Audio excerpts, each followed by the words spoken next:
21. Okey, muka surat 21 hikayat tu mengenai niat dia kan? Mengenai niat. Tu. Okey, bismillahirrahmanirrahim. Hikayat itu cerita, kisah ya. Bahwasanya dua orang bersaudara. Ini dah ada kita apa kan? Adalah salah seorang daripada keduanya abid. Abid maknanya orang yang berbuat ibadah, yang suka beribadah ya. Yang rajin beribadah. Itu sudah. Oh, di bawahnya. Oh, hikayat yang kedua. Jadi dari hikayat yang pertama tu yang dia sudah selesai kan. Yang jelas yang kerja dia adalah kerja ahli syurga tapi akhirnya dia masuk neraka. Dan satu lagi kerjanya kerja ahli neraka, amal yang dibuat di dunia ahli neraka tetapi dia dimasukkan sebagai ahli surga. Apa sebabnya? Adalah niat dia. Niat yang sudah dimula niat dan kemudian dia start nak buat walaupun belum sampai melakukannya. Okey, hikayat yang kedua. Didatangkan dengan seorang pada hari kiamat, maka mengambil ia akan suratan amalnya dengan tangan kanan. Maka pendapat ia padanya akan pahala. Mendapat ia padanya akan pahala. Jadi kalau suratan amal diambil dengan tangan kanan, insya-Allah banyaklah pahalanya, ya. InsyaAllah mungkin surga lah tempat dia. Haji dan perang. Tapi ini tak pasti lagi ni macam mana. Ya? Jadi mendapat ia padanya akan pahala haji dan perang sabil. Ya? Perang sabil maknanya perang pada jalan Allah. Dan kemudian dan sedekah yang tiada ia kerjakan dia di dunia. Ni tak ada dia kerjakan tapi dia dapat pahala haji, pahala sedekah dia dapat. Padahal dia tak ada buat di dunia. Okey. Kemudian tiada kerjakan dia pada dunia. Maka berkata ia, hai Tuhanku, ini bukan suratanku. Tiada aku berbuat sesuatu pun daripada demikian itu. Maka firman Allah Ta'ala, ini surat engkau dan engkau berkata, jika ada bagiku harta, kalau aku ada harta, aku hendak mengerjakan haji. Aku hendak bersedekah dan aku hendak berperang pada jalan Allah. Dan aku ketahui akan benar niat engkau itu. Maka aku berikan di kau pahala demikian itu sekaliannya. Jadi niat je. Alhamdulillah niat sahaja. Itu maka kadang-kadang kita bercita-cita lah. Kalau umpamanya aku ada duit, aku akan buat macam ini. Tapi jangan niat tu kalau dah ada duit, tak dilaksanakan. Jangan macam tu. Kalau tengok orang macam mana orang pemurahnya, orang memberi derma, memberi apa segala, niatkan dalam hati, kalau lah aku duit, aku pun akan membagi macam itu juga. Jadi dapatlah pahalanya tu. Ini berdasar pada kisah yang ini ya. Jadi saya ulang sedikit. Maka dia mendapat pahala haji, perang sabil dan sedekah yang tiada ia kerjakan dia di dunia. Maka berkata ia, wahai Tuhanku, ini bukan suratanku. Jadi salah surat ni, salah catatan, salah buku ni ya Allah. Tiada aku berbuat sesuatu pun daripada demikian itu. Maka firman Allah Ta'ala, ini surat engkau. Dan engkau berkata, jika ada bagiku harta, aku hendak mengerjakan haji dan bersedekah dan perang sabil. Ya. Waalaikumsalam warahmatullahi. Ya. Allahu Akbar. Surat 22 sayang. Muka surat 22. Ya. Tadi kan 21 sedikit hikayah pertama sudah dibincang dulu. Saya ulang sikit tadi tu awal tu bahasanya niat, dan sekarang ni sekarang ni hikayah yang kedua. Cerita yang kedua mengenai orang yang berniat sahaja, dia tak sempat lagi berbuat. Jadi ini surat engkau dan engkau berkata, Jika ada bagiku harta, aku hendak mengerjakan haji dan bersedekah dan berperang sabil, dan aku ketahui akan benar niat engkau tu. Betul-betul dia berniat macam itu, kata Allah kan. Maka aku berikan di kau pahala demikian itu sekaliannya. Jadi dapat dia pahala walaupun tak dia buat. Maka ini menunjukkan atas bahawasanya niat hendak berbuat suatu kebajikan itu dapat pahala. Dan jika engkau tiada dikerjakan, jikalau tiada dikerjakan dia sekalipun walaupun tak sempat mengerjakannya, dapat juga pahala. Maka seyogianya bagi kita hendaklah berniat, hendak berbuat sekalian bagi kebajikan apabila kuasa atasnya. Jadi ini termasuklah macam hafaz Al-Quran, menghafaz ayat ya. Menghafaz ayat, niatkanlah saya nak menghafaz ayat. Sekurang-kurangnya saya akan hafaz juz 30 umpamanya. Saya nak menghafaz ayat tu, tapi jangan sudah diniatkan kemudian diam tak ada berusaha, tu tak masuklah. Tapi kalau umpamanya kita dah niatkan kemudian kita start ya atau mula berusaha menghafalnya, walaupun kita baru hafalnya ada beberapa ayat saja, jadi kira kita sudah dapat hafiz juz yang ke-30. Jadi kita kena ada niat dan usaha, tapi jangan tak ada usaha lah. Okey, maka hendaklah berniat dengan menuntut ilmu itu akan keredaan Allah, kepada Allah Ta'ala, dan akan negeri akhirat. Jadi niatnya kena betulkan ya. Menuntut ilmu, menghafaz, kena betulkan niat tersebut untuk kerana Allah dan untuk negeri akhirat, dan menghilangkan jahil daripada dirinya supaya dia jangan jadi bodoh, supaya dia jangan tak tahu. Jadi niat untuk ilmu tu supaya dia tahu kerana Allah Ta'ala dan dapat berbuat ibadah dengan sebaik-baiknya, dapat beramal dengan sebaik-baiknya. Itu niat.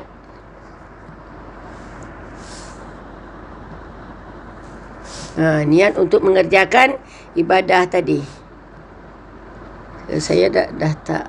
Okey.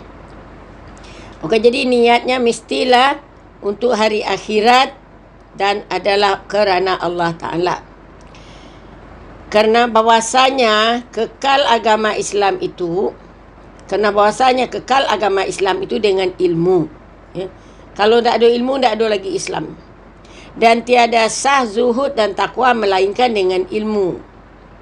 Kalau kita nak zuhud, mesti ada ilmu kita macam mana menjauhkan diri daripada dunia, nak niatkan kerana Allah, dan berniat syukur atas nikmat iman dan akal dan sihat badan. Itu mesti ada ilmu ya. Bersyukur tu pun ada ilmu juga. Dengan ada ilmu juga kita bersyukur. Kalau bersyukur harta macam mana, bersyukur pengetahuan macam mana, bersyukur kesihatan macam mana, mesti ada ilmu. Kalau tak ada ilmu, tak dapatlah kita menjadi orang yang syakir, orang yang bersyukur. Jangan berniat dengan menuntut ilmu tu akan berhadap manusia kepadanya dan mendatangkan dunia dan kemuliaan pada raja-raja dan lainnya daripada dunia. Maka tiadalah dapat fadilah menuntut ilmu yang tersebut. Jadi supaya orang sayang dengan dia, supaya orang mengakui kepintaran dia, itu tidak ada dapat apa-apa faedah ya. Kalau harapkan dunia, maka akhirat takkan dapat. Tapi kalau kita harapkan akhirat, dunia insya-Allah akan dapat ya. Jadi dunia ni terbawa oleh akhirat, tapi dunia tidak membawa akhirat ya, tidak membawa akhirat. Jadi niatkan kerana Allah Ta'ala supaya kita boleh beribadah untuk mendekatkan diri pada Allah. Kalau nuntut ilmu supaya kita tak jahil. Soalnya kalau jahil tak ada yang dapat apa-apa bila kita jahil. Kena ada ilmu kita. Dengan ada ilmu mudahlah hidup kita. Kalau tak ada ilmu memang susahlah, nak solat pun susah, nak buat ini pun susah kalau kita tak ada ilmu sama sekali. Dan hendaklah bagi orang yang menuntut ilmu itu memelihara ia akan segala adabnya. Ingat ya, adab menuntut ilmu. Kerana tiada mencapai akan ilmu dan tiada manfaat dengan dia dan tiada berkat padanya melainkan dengan beradab. Tak akan dapat kita jadi seorang yang alim ataupun ilmu tu tak berkat kepada kita kalau kita tak beradab. Jadi apa adab dalam menuntut ilmu? Setengah daripadanya membesarkan ilmu dan ahlinya dan membesarkan gurunya. Dan setengah daripadanya membesarkan dia. Jadi dapat mengagungkan, meninggikan darjatnya. Jadi tu dia adabnya tadi. Jadi adab ada terhadap ilmu tu sendiri, terhadap ahli ilmu, terhadap guru. Kemudian satu, ya, jangan berjalan di hadapannya. Di hadapan guru lah. Jangan melintas-lintas di hadapan guru. Yang kedua, jangan duduk pada tempat guru, pada tempatnya. Dihormati dia, ini tempat guru. Tak boleh kita duduk di sana. Kemudian jangan memulai perkataan. Dan yang keempat, jangan membanyakkan perkataan dan tertawa-tawa di hadapannya, melainkan dengan izin atau redanya. Di hadapan cikgu, lebih kalau masa kuliah lah, masa apalah, depan ustaz yang sedang menerangkan, kita banyak ketawa, banyak cerita. Itu tidak digalakkan, ya. Kecuali kalau dia cikgu tu sendiri ataupun ustaz itu sendiri reda dan suka dengan apa yang kita buat tadi. Jadi dah tahu kalau jangan berjalan di hadapannya, ni kita memang dah dididik dari dulu oleh orang tua-tua kita. Jangankan di hadapan cikgu, di hadapan orang yang lebih besar daripada kita aja pun kita tak boleh berjalan macam itu saja. Mesti kita tundukkan badan kita kalau nak lalu di depan orang yang lebih tua daripada kita. Kemudian jangan duduk tempatnya, ialah kalau kursi cikgu tu janganlah kita pergi pula ke duduk tempat kursi cikgu. Jangan mulai bercakap, artinya tak payahlah kita yang awal. Kalau guru tu gurulah bercakap dulu. Janganlah kita asyik bertanya belum apa lagi guru bercakap, kita dah bercakap dengan dia. Kadang-kadang tak ada kesempatan bagi cikgu bercakap, kita yang lebih dulu bercakap. Jangan macam tu, ya. Kemudian jangan banyakkan perkataan dan tertawa di hadapannya, melainkan dengan izinnya. Kemudian jangan banyak bertanya akan dia masalah pada ketika ia jemu. Kalau dia sedang tak ada mood tu, janganlah tanya. Itulah guru, ya. Dan jangan diseru akan dia dengan namanya, seperti jangan diserukan dia dua ibu bapa dengan nama keduanya. Tak boleh memanggilnya dengan namanya. Kena panggil dia cikgu, tak boleh sebut. Itu di tempat kita, adab kita, ya. Jangan kita sebut. Tapi kalau tiba di orang barat, dia anggap tu guru tu sebagai kawan. Dia tak mau dipanggil cikgu, dia tak mau. Kalau namanya clear, panggil dia clear saja. Tak boleh cikgu tu, tak boleh. Kalau hantar ke bapaknya, dia pun tidak ada panggil bapak. Dia panggil siapa nama bapaknya, John je lah dia panggil. Itu ajaran orang kafir. Jangan kita ikut pula. Jangan kita ikut pula. Karena mereka katakan kalau dipanggil nama tu adalah lebih akrab, kata dia. Lebih akrab kerana tak ada batas-batas penghormatan tu, tak ada. Jadi macam kawan je. Tapi bagi kita tak ada. Kalau mak tu kita tak boleh panggil mak, tak boleh panggil nama dia saja. Bapa kita macam itu juga. Cikgu kita pun macam itu juga. Jadi jangan kita panggil cikgu kita dengan nama dia sendiri. Langsung saja panggil cikgu. Kemudian bawa sebelah cikgu apa, sebut namanya boleh. Tapi kalau namanya saja tu tidak dibolehkan. Kerana cikgu ni kan banyak, kadang-kadang ramai cikgu-cikgu, ustaz ramai. Jadi boleh jugalah kita sebut, ya, namanya. Tapi adalah kata-kata ustaznya kah, ustazahnya kah, cikgunya kah di depan. Itu lebih baik. Jangan kita sebut namanya sahaja, ya. Itu mengenai adab terhadap guru, ya, adab terhadap guru. Dan saya ingat Imam Syafi'i di rumahnya, dia mengunjurkan kaki pun dia tak mau ke arah rumah gurunya. Kalau dia duduk, dia tak mau lunjurkan kakinya ke arah rumah gurunya. Dia kata bukannya dekat, bukan di bilik yang sama, tapi rumah yang berbeza-beza. Tak mau dia arahkan kakinya ke sana, kerana dia sangat menghormati gurunya. Dan bagaimana macam Imam Malik, ya, Imam Malik dia menghormati Rasul. Dia menghormati Rasul, dia tak mau naik kenderaan di Madinah tu. Dia tidak mau naik kenderaan, dia jalan kaki saja. Walaupun dia ada kuda yang cantik, walaupun apa, sampai kuda tu dibaginya kepada Imam Syafi'i. Kerana apa ditanya, kenapa ya Syekh kenapa tak mau naik kuda di Madinah? Di bawah tu kata dia, di tanah Madinah ni ada jasad Rasulullah. Maka dia berjalan kaki jadi Madinah tu ke mana-mana, dia tak mau naik kenderaan. Macam itu benar hormat dia kepada Rasul, ya? Imam Malik. Dan Imam Syafi'i dah kita ketahui bagaimana hormatnya kepada Imam Malik. Mengunjurkan kakinya pun dia tak mau. Sedangkan kita, kalau kaki kita penat, kita duduk, kadang-kadang kita unjurkan jugalah kaki ke arah cikgu ke mana-mana ke. Tapi kalau Imam Syafi'i memang dia tak buat macam tu, ya. Dia tak buat. Jadi itu adab terhadap guru sekarang, dan setengah daripadanya membesarkan kitab. Kitab yang kita guna tu, jangan mengambil akan dia melainkan dengan wudu. Kitab ilmu, utamanya lagi tafsir ke Al-Quran ke, kitab-kitab ilmu lah. Jangan kita pegang, jangan kita ambil kitab tu kecuali dengan wudu. Itu adalah lebih baik, ya. Adalah lebih baik, itu adabnya. Tapi kalau kita tak tahu, kita kadang-kadang tak ada lah adab tu, adab buku tu. Kadang di bawah kaki kita pun terletak tu, macam mana, macam tak kita hormati ilmu tadi. Tapi di sini kalau kita dah belajar, kita usahakanlah untuk mengamalkannya supaya ilmu itu menjadi berkat, ya. Jadi jangan ambil dia melainkan dengan wudu.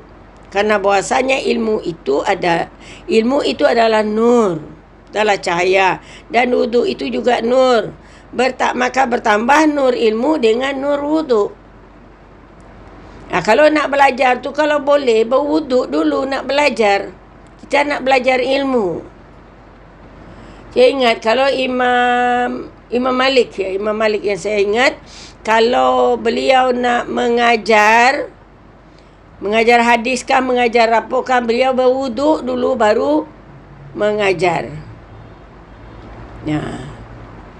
Jadi wuduk tu perlu. Kalau boleh perbanyakkanlah wuduk, kerana dengan orang Korea. Ini tak mengajar.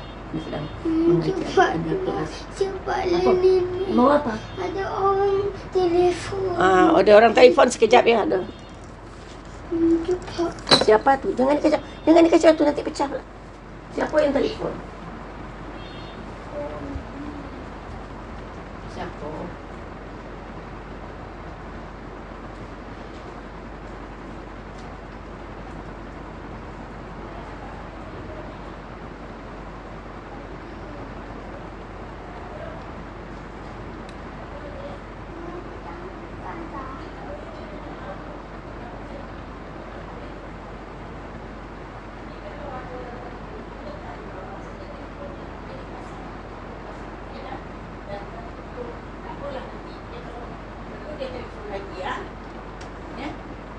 Teruskan kelas ni, ya.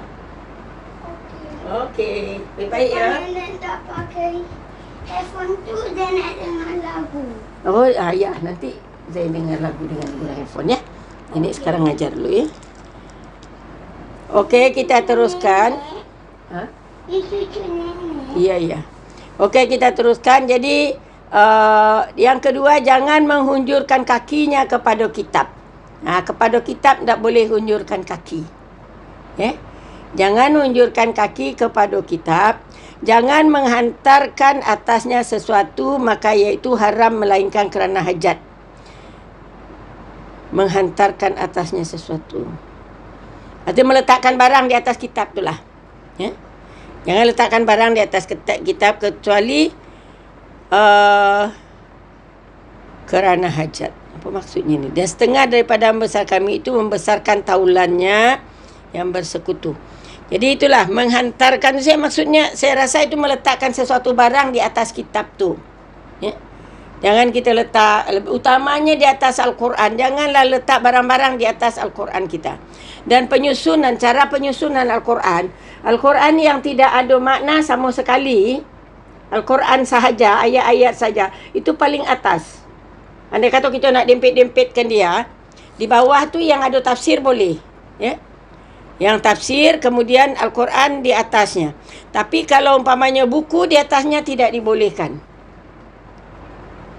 Jadi kena diatur ya. Kalau nak letak Al-Quran, jangan sampai ada barang lain di atasnya. Kita nak letak handset ke di atas Al-Quran, tak boleh. Kita nak letakkan cermin mata ke di atas Al-Quran, tu tidak dibolehkan. Jadi pastikan tak ada terletak suatu barang di atas Al-Quran. Kalau menyusun antara satu Quran dengan Al-Quran, dengan kita diimpitkan, yang ada terjemahan-terjemahan tu di bawah daripada yang tidak ada terjemahan. Ya. Yang tidak ada terjemahan. Jadi Al-Quran yang apa saja letak bahagian atas sekali, dan kemudian barulah Al-Quran yang di bawah, yang di bawahnya tu adalah yang ada terjemahan. Jadi itu cara meletakkan Al-Quran. Jadi jangan sampai Al-Quran tu dihimpit oleh benda yang lain. Kemudian setengah daripada membesarkan ilmu itu ialah membesarkan taulannya yang bersekutu pada menuntut ilmu. Kawan-kawannya lah. Kawan-kawan yang sama menuntut ilmu. Dan memeliharakan daripada perangai yang keji-keji, menjauhkan dia. Jadi menjaga kawan yang sama-sama menuntut ilmu dan jauhkan daripada sifat-sifat yang tak baik, ya, perangai yang tak baik. Kerana bahasanya peliharakan daripada perangai yang keji dan menjauhkan dia. Kerana bahasanya ia adalah anjing maknawi. Dengan sungguhnya telah bersabda Nabi SAW, tiada masuk malaikat pada rumah yang ada padanya anjing atau rupa-rupa binatang, dan bahasanya menuntut ilmu tu dengan wasitah malaikat.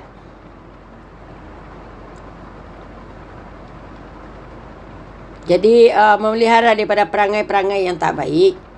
Kalau perangai yang tak baik tu adalah sama dengan anjing, kata dia kan. Anjing secara maknanya lah.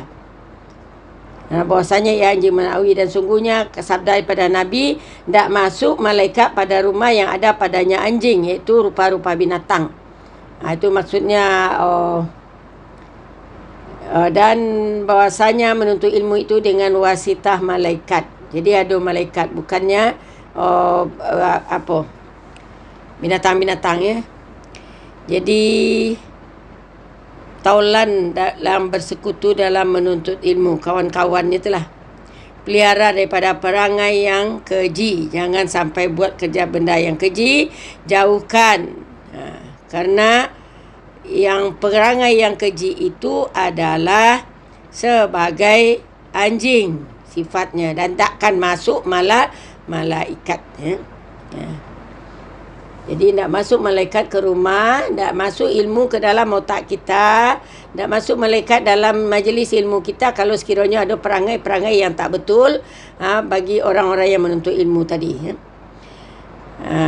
Dan daripada Rasulullah SAW bersabda, barang siapa tiada warak pada menuntut ilmu, dibala akan dia dengan salah suatu daripada 3 perkara. Artinya kan dalam keadaan warak lah, dalam keadaan bersungguh-sungguh dan menjauhkan diri daripada benda-benda yang tak betul lah. Orang yang warak ni kan yang menjaga dirinya daripada segala benda maksiat. Itu yang orang warak, ya, yang jaga dirinya. Jadi kalau umpamanya dia tak warak dalam menuntut ilmu, dalam menuntut ilmu dia lebih utamakan dunia, dia campur-campurkan dengan dunia, maka dia akan dibagi bencana akan dia dengan salah satu daripada 3 perkara. Satu, dimatikan dia pada ketika mudanya. Yang kedua, dijatuh akan dia pada pihak tepi-tepi negeri, atau dibalakan dia dengan berkhidmat pada raja-raja. Maksudnya mati dia waktu kecil, waktu muda. Jadi bukan orang yang mati waktu muda tu dia tak hormat untuk ilmu. Bukan semua orang yang mati waktu muda tu, tetapi orang yang tidak hormat kepada ilmu dan juga dalam menuntut ilmu tu tidak ikut pada cara yang ditentukan tu, dia mungkin akan dimatikan di waktu muda. Mati waktu muda, tak sempat lama umur dia. Kemudian dia atau dia dijatuh akan dia pada pihak tepi-tepi negeri. Tak faham saya apa pihak tepi negeri tu. Dibalakan dia dengan berkhidmat pada raja-raja. Raja-raja ni belum tahu lagi. Raja tu belum tahu lagi baik. Dia dibagi bencana untuk berkhidmat kepada raja-raja. Mungkin raja yang zalim. Kalau sekiranya dia tidak menuntut ilmu dengan adabnya. Ya, tidak dengan adabnya. Ya. Kalau orang tak ada beradab menuntut ilmu, inilah yang akan diterima oleh dia nanti. Jadi perlu warak kita dalam menuntut ilmu. Ya. Warak tu maknanya kita jaga betul-betul diri kita daripada maksiat, hadapkan hati pada Allah sahaja. Itu orang yang warak lah, orang yang tak pedulikan masalah dunia, termasuk juga dia zuhud. Kalau tidak, inilah yang akan terjadi dengan dia. Mungkin dia mati waktu muda, mungkin dia berkhidmat dengan orang yang zalim, dan mungkin kemudian dia jatuh di pihak tepi-tepi negeri. Okey, maka manakala ada orang yang adalah orang yang menuntut ilmu itu terlebih warak, niscaya adalah ilmunya lebih bermanfaat dan belajar terlebih mudah dan segala faedahnya terlebih banyak. Jadi kalau tak warak dia, kalau dia warak, maka dia akan dapat segala-galanya lah. Ilmunya berkat. Dia akan mudah dapat ilmu tadi. Tapi kalau sedang menuntut ilmu tu macam-macam dipikirkannya, macam yang dikerjakannya, maka tak dapatlah dia. Andai kata dapat pun, akibatnya tak baik juga. Dia berkhidmat bukan pada tempat yang betul. Ya. Kalau dia tidak warak dalam menuntut ilmu. Jadi orang yang warak menuntut ilmu, dia akan dapat banyak manfaat. Kemudian lebih mudah nak belajar. Lebih mudah nak belajar. Kalau dia betul-betul menuntut ilmu, lebih mudah dia nak belajar. Dan kemudian segala faedahnya akan terlebih banyak kepada dia. Dan setengah daripada warak yang kamil, warak yang sempurna, bahawa memelihara ia daripada kenyang. Tak terlalu kenyang. Nak menuntut ilmu tu tak payah makan kenyang-kenyang sangat dulu. Pelihara diri daripada banyak makan. Kerana dalam bukan hidayah tu salikin, dalam kitab penawar hati kita, banyak makan tu memang tak elok. Ya, memang tak elok. Jadi jaga diri daripada banyak makan. Jadi kalau nak belajar tu, kalau boleh dalam makan sikit je lah. Hilangkan rasa lapar saja. Soalnya kalau umpamanya kita kenyang, kita belajar dalam kenyang perut, mata kita jadi mengantuk. Ya? Sedang belajar kita mengantuk. Jadi tak jadi masalah. Tapi kalau kita lapar, kita tak adalah mengantuk tu. Kemudian memelihara dan daripada banyak tidur. Jangan terlalu banyak tidur. Itu termasuk warak ya. Tak banyak makan, tak banyak tidur. Dan daripada banyak perkataan yang sia-sia. Ya. Banyak perkataan yang sia-sia. Ini lara ya. Kalau yang warak tu dia jauhi diri daripada lara. Banyak makan, banyak tidur, banyak kata yang sia-sia. Artinya bercakap je kerja. Ada tu orang yang suka semuanya dicakapkannya. Semua diceritakan apa yang dia masak tadi, macam mana cara dia masak, macam mana anaknya makan. Semua ceritakan. Kemudian dia pergi pasarnya, kemudian dia basuh kainnya. Semua bercakap. Tapi tak ada manfaat cakap tu. Tak ada manfaat. Memang banyak. Ramai jugalah orang yang macam tu. Jadi orang yang warak, dia tak banyak bercakap. Kalau tak ada bahan yang cakapkannya yang bermanfaat, dia akan diam je, tak payah bercakap. Ya. Kemudian yang keempat, memelihara ia daripada makan akan makanan pekan. Kerana makanan pekan itu terlebih hampir bagi najis dan khianat. Dan terlebih jauh daripada zikrullah. Dan terlebih hampir kepada lalai. Makanan pekan. Yang dibeli-beli di pasar lah maksudnya. Kan bagusnya makan ni kan kita masak sendiri. Yang bagusnya makanan. Kalau makanan yang kita beli di jalan tu lah, kata dia kadang-kadang dia hampir kadang-kadang ada kotor. Lebih kalau tepi-tepi jalan yang banyak habuk apa semua. itulah tak boleh ya, kerana dia akan berakibat kepada kita kalau terlalu banyak makan makanan yang bukan kita memasak sendiri itu. Banyaklah akibatnya kepada kita, iaitu dekat kepada najis dan juga pada pengkhianatan di dalamnya. Dalam di kedai itu kadang-kadang ada orang membuli orang kan. Ada kata kita beli makanan umpamanya di kedai, kedai umpamanya kedai Kentucky ke kedai apa ke, di sana tu ada juga main buli-buli. Jadi pegawai yang lemah, yang apa kena buli, kemudian tukang masak kena buli. Jadi banyak jugalah perkara-perkara yang tak baik kalau orang lain tu. Kalau kita masak tahulah kita kan, tetapi kalau umpamanya makanan yang kita beli di kedai-kedai, kata dia maksudnya makanan pekan tu lah, dia beli di kedai-kedai tu kadang-kadang banyak inilah masalah dia, kata dia.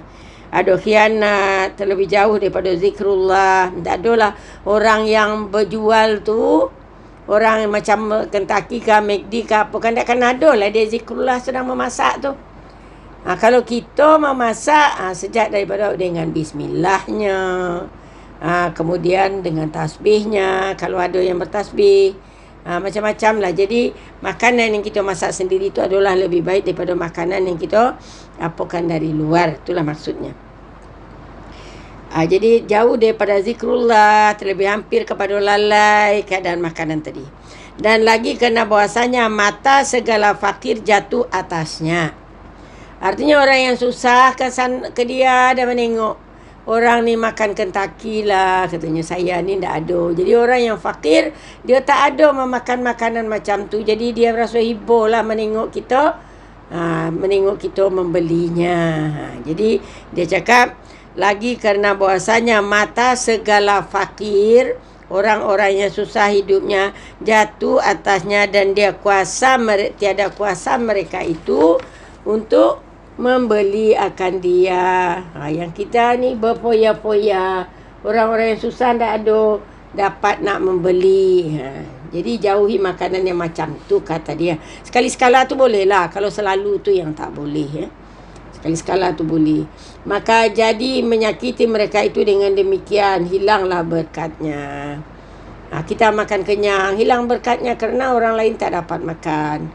Orang lain tengok kita membawa Kentucky beberapa kotak, orang lain tengok, jadi orang ni sedapnya lagi dia makan, yang saya sendiri tak dapat makan tu. Jadi hilang jadinya keberkatan kita makan tadi.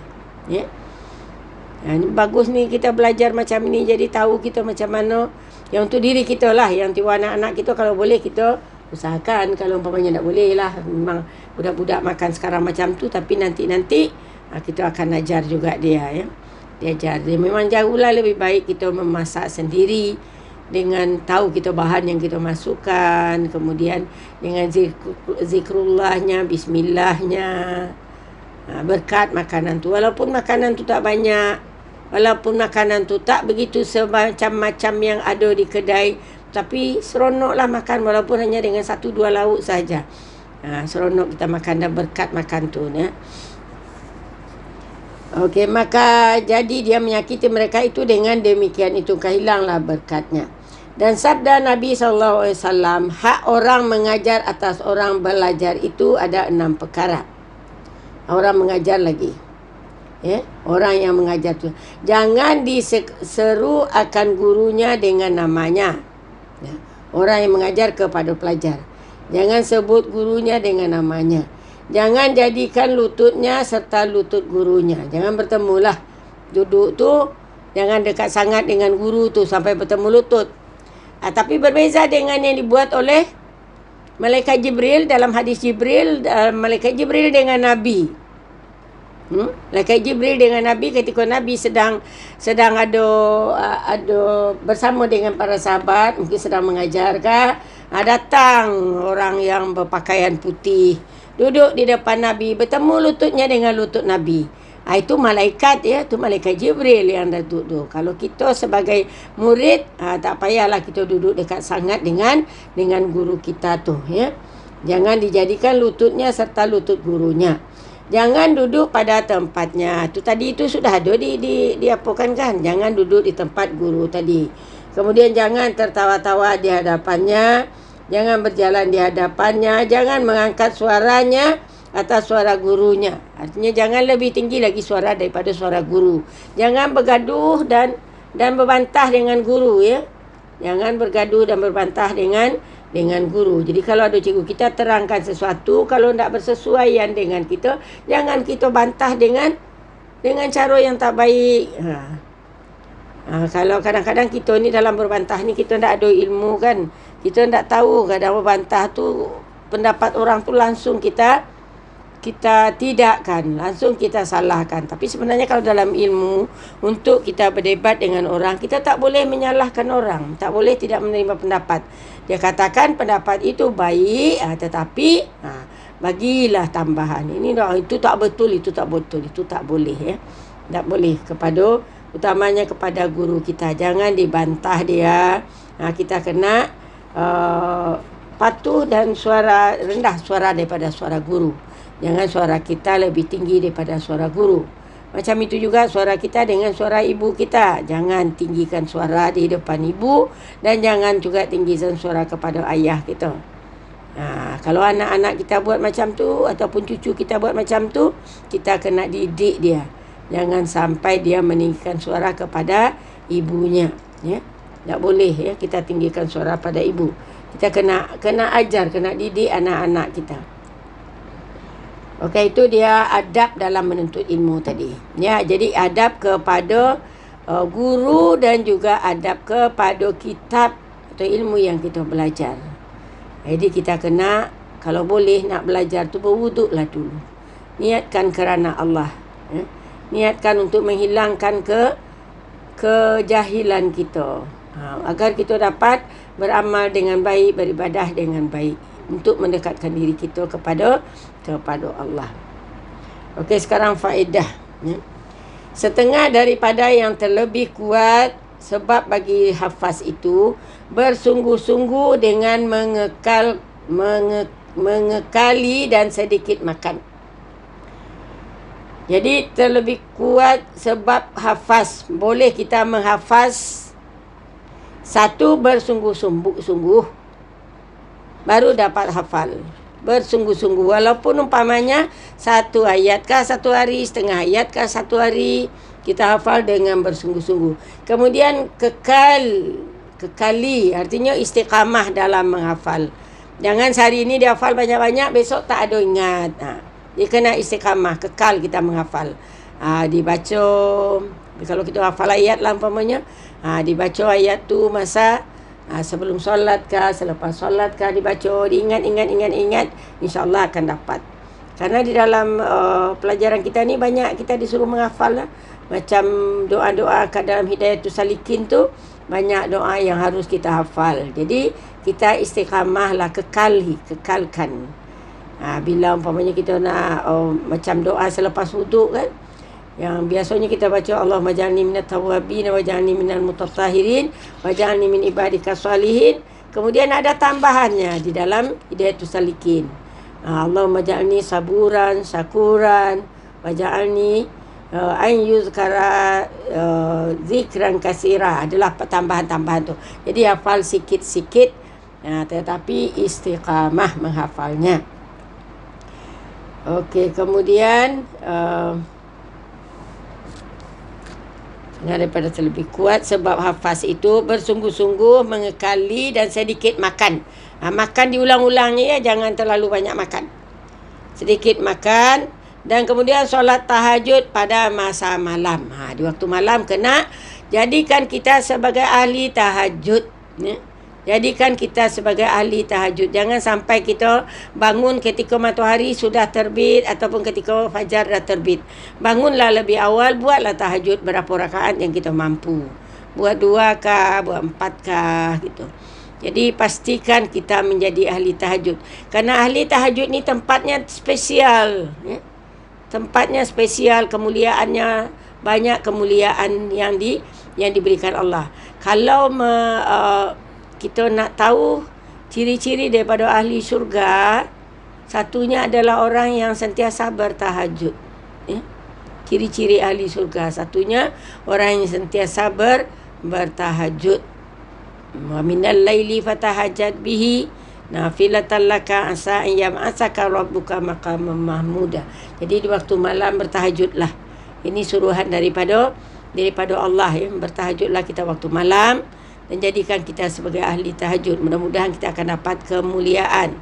Karena di dalam salat tahajud, pada sujud akhir tu kita akan baca Rabbi adkhilni mudkhala sidqin wa akhrijni mukhraja sidqin wa ja'alni min ladunka sultanan nasira. Ya Allah, jadikanlah aku mulakan semua kerjaku dengan cara yang betul. Sidqin, dengan cara yang betul, dengan cara yang benar. Apa saja yang kita mulakan, hari kita, cakap kita, kerja kita dengan cara yang benar. Allahumma adkhilni mudkhala sidqin wa akhrijni mukhraja sidqin, dan jadikanlah aku keluar pun sebagai orang yang benar. Ya.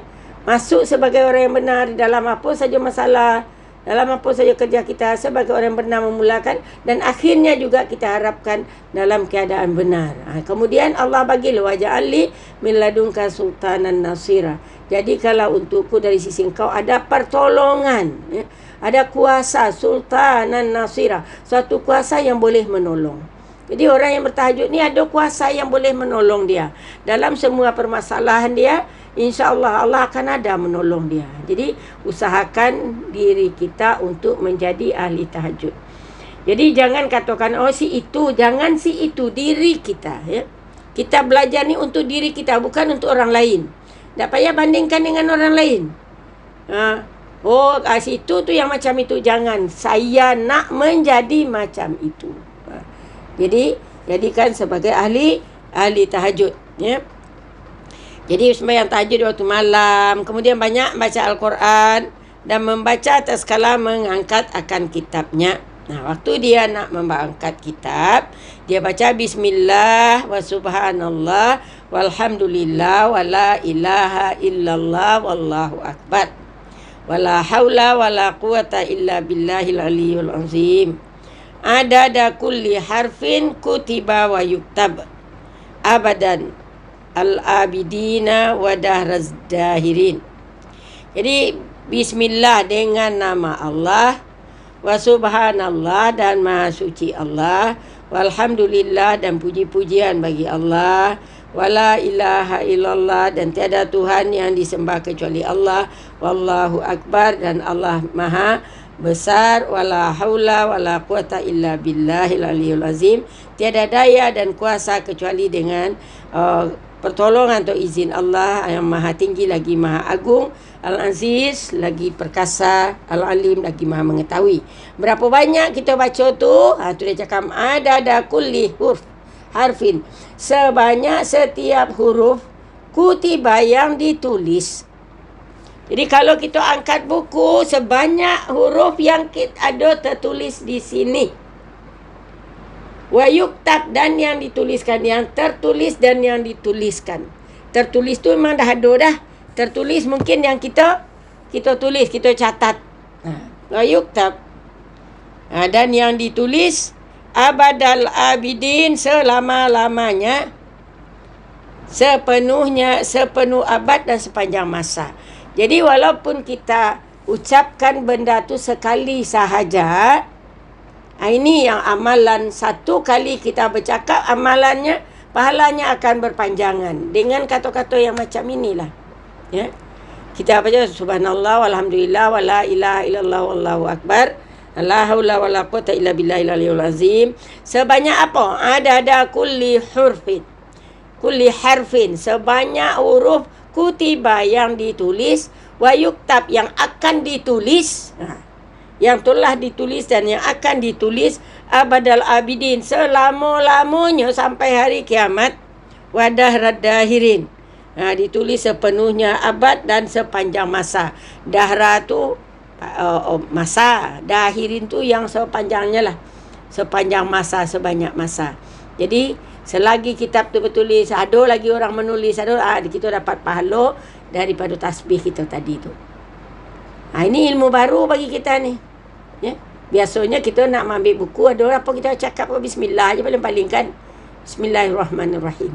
Sekarang cuba Bismillahirrahmanirrahim. Alhamdulillah. Subhanallah walhamdulillah wala ilaha. Dia tasbih je tu. La ilaha illallah wallahu akbar. Berapa banyak? Ada kulli harf. sebanyak huruf ma kutiba yang ditulis dan yang akan ditulis selama-lamanya. Kalau umpamanya tak dapat hafaz, buatlah dalam bahasa Melayunya. Bolehkah tu? Bolehkah? InsyaAllah ya. InsyaAllah ya, kita usahakan. Ilmu yang kita belajar tu insyaAllah kita amalkan. Ya, mudah-mudahan dengan sekali kita bercakap, dengan sekali kita bertasbih, kita dapat pahalanya sepanjang selama-lamanya. InsyaAllah. Jadi kalau umpamanya banyak yang kita pegang buku, kita ambil buku, bacalah itu ya. Ingat katanya dia kena kekal mengingatnya tu. Jangan sekejap ingat lepas tu lupa, tak ingat lagi. Oh, dulu pernah belajar dengan ustazah macam tu. Anda boleh jangan dulu pernah belajar saja, tapi amalkan. InsyaAllah ya. Semuanya kita berusaha mempertingkatkan diri kita ya, dengan belajar ni. Okey, kemudian banyakkan selawat ke atas Nabi SAW dan bersugi. Artinya berus gigi, minum asal al-aslu tu madu ya. Minum madu dan makan kundur. Kundur putih tu. Iaitu luban az-zikri. Serta sugar, gula dan makan buah zabib ya, zabib kismis. Kismis merah sebanyak 21 biji tiap-tiap hari pagi-pagi sebelum makan sesuatu, mempusakai hafaz dan menyembuh daripada segala penyakit. Disuruh makan kundur, minum madu, makan kismis. Rasanya kalau sekarang ni kita kismis tu untuk cucu kita kan, tak ada untuk kita lagi dah.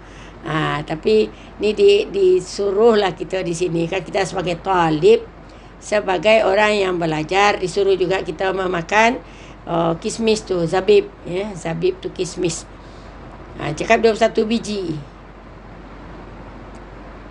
tiap-tiap hari. Jadi kalau tak ada kismis, kita belilah. Di rumah saya tak ada kismis lagi. Kita belilah, cubalah. Kalau ada madu alhamdulillah, ada orang bagi madu, alhamdulillah dapat madu. Syukur alhamdulillah. Jadi boleh minum madu, makan kismis supaya kata dia mengharisi hafazan, menguatkan fikiran kita, menguatkan otak kita, menguatkan ingatan kita. Walaupun kita dah tua-tua, insya-Allah janganlah risau, tidak ada dah terlalu tua, tak ada terlalu tua dalam belajar ya. Tak ada terlalu tua dalam belajar. Walaupun umur kita dah berapa, usahakanlah seberapa boleh. Yang akan berlomba dengan budak-budak muda tak dapatlah, tapi ikut kita boleh sikit-sikit. Budak muda dapat, umpamanya orang hafiz tu dapat dia umpamanya satu muka surat satu hari.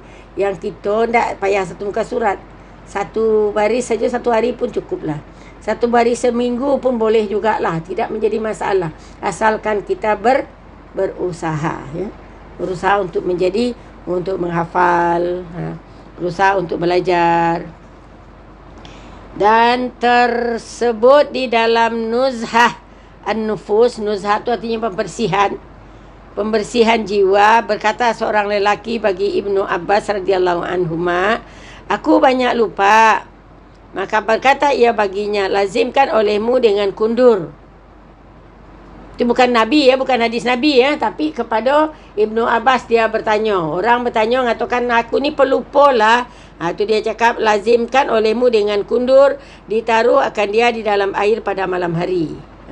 Maknanya di kundur tu direndam dengan air pada malam hari dan kemudian diminum akan dia pagi-pagi sebelum makan sesuatu, maka bahwasanya ia menegahkan lupa. Jadi itulah kundur, tapi bukan hadis ni ya, bukan hadis ya, tetapi perkataan daripada Ibnu Abbas. Jadi kundur, ataupun boleh juga kita buat yang dari kurma yang kita rendam tu. Kita pecah-pecah, cari-cari kurma 3 biji kah, 7 biji kah, masuk di dalam bekas, bagi air, letak dalam peti ais, boleh minumlah. Kalau tak di peti ais, dia akan cepat rosak. Jadi itu cara dia, kata dia. Dan tersebut dalam Nuzhah Nufus tadi, bermula makan kundur itu menguatkan mata. Dan Al-Ma'idah, iaitu usus. Dan labu ya, kundur tu labu ya. Labu tu macam-macam. Ada labu putih, ada labu kuning kan. Labu kuning kita selalu buat gulai tu. Masak lemak. Kalau di tempat saya biasanya masak dibuat pengat. Labu putih ya juga. Labu putih yang kalau kami guna untuk sejuk badan, menyejukkan badan. Jadi menguatkan mata dan juga Al-Ma'idah. Al-Ma'idah itu usus kita. Dan jika dibakarkan dia, diambil diambil asapnya buat celak mata. Ini labu kuning lah ni. Celak mata menambah cahaya mata. Jadi rupanya celak tu dia buatnya daripada labu, rupanya orang tu buat ya. Dibakarnya labu tu sampai hangus, maka dijadikan sebagai celak mata. Dan di mamah akan bertambah akal dan menghilangkan basah-basah pada kepala, dan memakan akan dia menghilangkan angin dan memutuskan balgham, iaitu lendir, dan iaitu membaikkan bagi demam balghami yang disebabkan lendir tadi. Jadi banyaklah kebaikan manfaat kundur di sini. Orang Arab memang banyak dia labu kuning tu banyak di Arab ya. Labu kuning banyak di Arab. Jadi boleh dimakan, boleh dimasak, macam-macam lah. Sekarang punca kelupaan. Kenapa kita selalu lupa? Ini banyak puncanya, 12. Yang pertama maksiat. Ya, punca lupa maksiat. Dan kemudian banyak dosa. Berbuat yang jahat, kemudian banyak dosa. Artinya sudah buat jahat, kita tidak minta ampun, banyaklah dosa kita. Tapi kalau minta ampun, kita taubat, hilanglah dosa tu kan. Jadi banyak berbuat maksiat, kemudian banyak dosa. Sukacita pada fikir jalan dunia. Artinya sangat gembira kalau masalah-masalah dunia, bersemangat sangat. Bersemangat sangat kalau masalah dunia. Macam mana nak beli baju, macam mana nak beli macam-macam lah. Nak beli Tupperware, nak beli ini. Tu bersemangat sangat untuk itu. Sampai bila ditengok listnya tu panjang sangat. Tu bersemangat sangat dalam masalah dunia. Yang kedua, banyak membimbang dengan pergantungan dunia. Artinya terlalu bergantunglah kepada dunia. Pada benda-benda dunia. Kemudian makan khazarah basah, yakni daun ketumbar. Kasbarah basah, daun ketumbar tu menyebabkan lupa. Daun ketumbar ya. Ada kan daun ketumbar ni yang kita dimasukkan dalam sup kah? Yang bentuknya mirip-mirip daun sup kan? Dia kecil, baunya lain sikit. Saya tak suka bau dia tu. Tu dia cakap makan daun ketumbar tu mengakibatkan lupa. Punca kelupaan. Kemudian makan tufah apple masam. Kalau dalam kesihatan, ilmu kesihatan, apple masam ni bagus. Wallahualam macam mana. Tapi kalau dalam agama, kadang-kadang ilmu kesihatan ni dia macam mana nak bertentangan dengan agama. Kita pun dah tahu. Masam-masam tu mungkin asid tu tak bagus untuk otak kita. Jadi makan buah tufah atau apple masam. Tapi kalau apple masam ni untuk orang kencing manis, ubatnya apple hijau tu lah kan. Yang masam tu kan apple hijau kan. Darah tinggi, kencing manis. Tapi di sini kalau untuk untuk menghafaz, tidak digalakkan untuk memakannya tu. Menilik kepada sesuatu yang direbus. Tengok rebusan uap-uap tu. Membaca suratan pada kubur.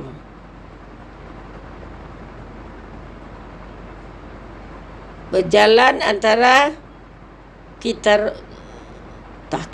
unta. Tak tahu siapa kitar tu. Berjalan pada kitar unta. Ikut jalannya kah? Kitar. Tak tahu saya pada kitar unta tu. Mungkin mengikut jalan unta tu lah. Macam mana dia berkelilingnya pun tu. Tak tahu saya nombor 9 tu. Ke-10 mencapak tumah hidup pada bumi. Tumah tahu kan? Tumah. Binatang yang kecil, yang halus. Binatang kecil yang halus tu. Kata orang kan ada dalam pepatah tu, tumor di seberang laut nampak, gajah di depan mata tak nampak. Tumor kalau kita cakap tumor. Model-model itulah tumor. Kalau saya tumor. Tumor ni dalam bahasa dia lah. Dalam bahasa Indonesia lah tu. Tumor tu. Benda yang binatang yang halus. Kalau kita cakap macam kutu lah. Boleh kecil daripada kutu. Ayolah benda itulah. Tapi benda yang itu, jadi kalau yang hidup kita campakkan di muka bumi, dia akan merebak. Mungkin dia akan pergi tempat yang lain juga. Jadi benda tu dah jelas benda merosak. Jadi kalau benda yang merosak, jangan dibuangkan ke bumi sampai rosak yang lain.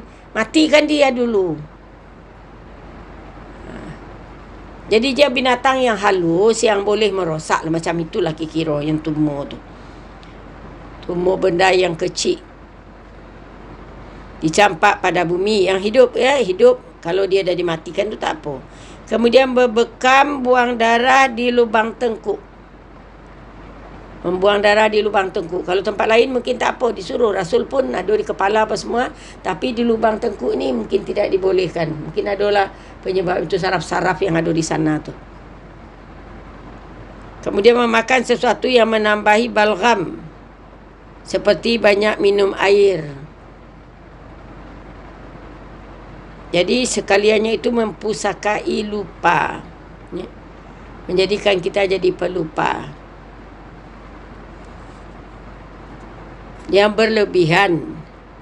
Memakan sesuatu yang menambahi balgam itu tambah banyak lendir.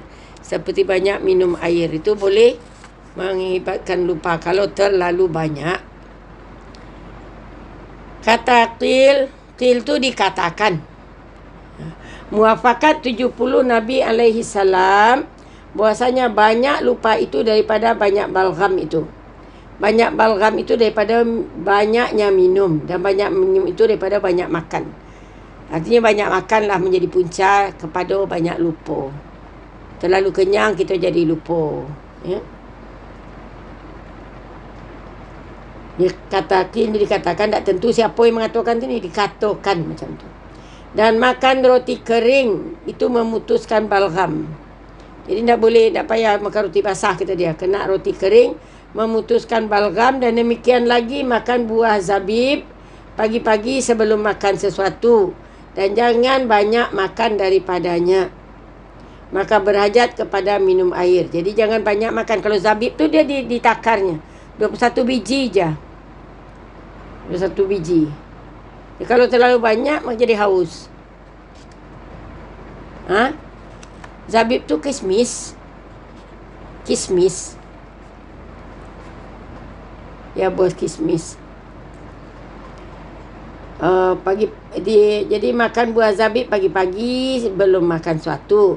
Dan jangan banyak makan daripadanya. Jangan banyak makan. Kalau kita dah makan zabib tu dah mulai kenyang sikit perut kita. Jadi jangan ditambah banyak lagi makan. Maka kalau banyak makan berhajat pada minum air. Jadi bertambahlah balgam kita. Dan bersugi itu mengurangkan balgam dan menambah hafaz dan fasih lidah. Kalau selalu berus gigi, lidah tak kotor, gigi tak kotor, jadi kita mudah nak menghafal. Tapi kalau gigi, bau mulut kita tak sedap, malas pula kita nak menghafalnya. Jadi termasuk sugi. Jadi di sini suginya digalakkannya memang guna kayu sugi. Yang kita tak ada. Saya tak ada kayu sugi tu. Tak pernah beli pun yang kayu sugi tu. Jadi bersugi mengurangkan balgam, menambah hafaz dan fasih lidah. Kerana bahasanya bersugi itu sunat sunniyah. Sunat yang mengikut sunni. Dan menggandakan pahala sembahyang. Dan banyaklah fadilat bersugi tadi. Banyak memberes gigi itu perlulah. Seperti barang yang lagi akan datang pada babnya.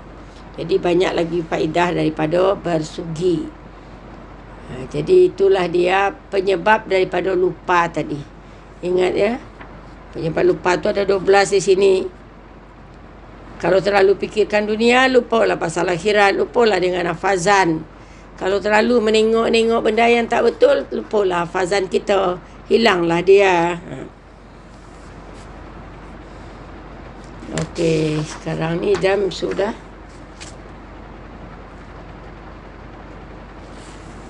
4:11 minit. Macam mana terus? Berhenti sampai di sini. Okey. Nombor 7. Alah, kalau benda sedang direbuskan, kemudian kita angkat tutupnya tu kan panas. Menelik tu lalu menengok benda yang kita rebus.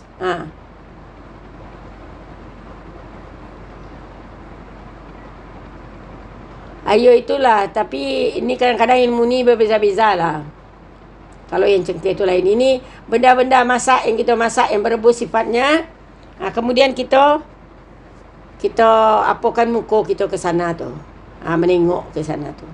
Tapi kadang-kadang kalau kita mapukan dengan uap tu, bagusnya untuk muka kita kalau saya tahulah. Yang saya tahu uap tu kan. Tapi pasal menengok makanan tu mungkin. Makanan kan, makan sesuatu yang kita makan direbus. Kalau uap tu memang bagus kepada muka kita. Jerawat kita tak ada lah kalau orang yang selalu kena uap muka dia tu. Pori-pori dia tu lancar lah apanya, tak tutup-tutup. Ya. Mungkinlah tengok colik, tengok macam tu kan. Tak tahulah macam mana. Menilik tu memperhatikan, menengok betul-betul lah.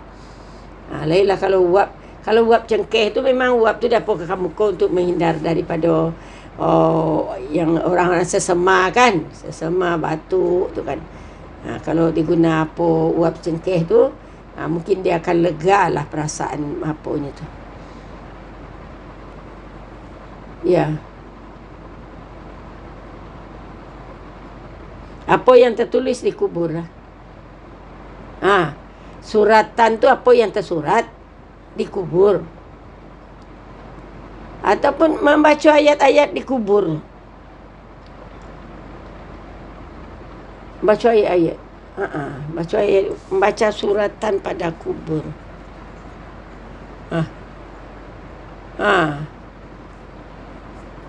Batu nisan suratan tertulis-tulis tu. Kita tengok-tengok, kita baca-baca.